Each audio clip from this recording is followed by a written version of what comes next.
Tina. And I really want to extend a big thank you to the club here, the South End Rowing Club.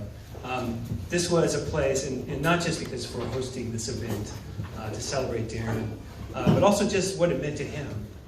This was his community, and this was a tight group. And this was really, you know, Darrin, he was, like a lot of us, he was a little rudderless when he was in his 20s. And he was also a little rudderless in college and high school as well. But, I mean, it was here. Maybe we call it freedom.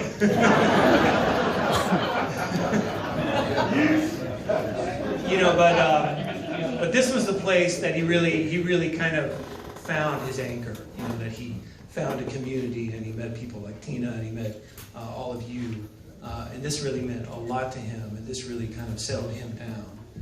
And he had clearly his happiest years were here with you, doing what he loved to do. I just wanted to say a couple things, you know, and I don't want to make this a downer, and if you knew Darrin, especially for a big, tall person, he was extremely fidgety, and he couldn't really sit still very long. So I want to honor that by not talking for so long. But I do want to share just a few things.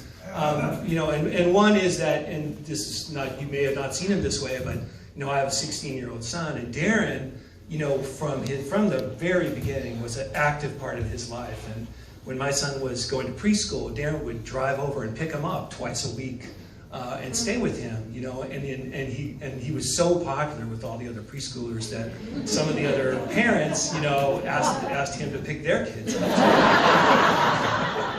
And he did, and you know, and they would go back to our house, and they would, you know, hang out there for an hour or two, and then I would come home, and those were special times. And Darrin was just absolutely, their kids were enamored by him.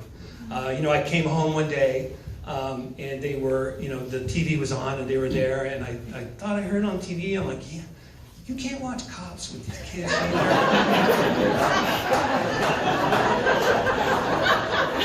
You know, they're 4 years old. And he's like, no, I wasn't. We weren't watching Cops.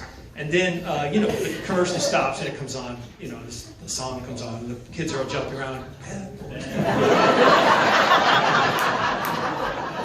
And he admitted that, yeah, we were watching Cops. But you know, that's kind of how he was. And then, you know, another time he came and he was with them, these two boys, and then he left, and you know, well, I got home and he left, and my son noted at the time that he left his pants, you know, and they were on the chair, and I think it was because he got changed into something nicer and he was going out that day, but it was an endless source of fascination that someone would leave pants for. But that's the kind of person he was, and it's been very, I mean, one of the pleasant things is to have everyone write cards and letters and share with us stories about him. And he had a lot of humanity. He was a general. And, you know, when I remember him, that's what I remember.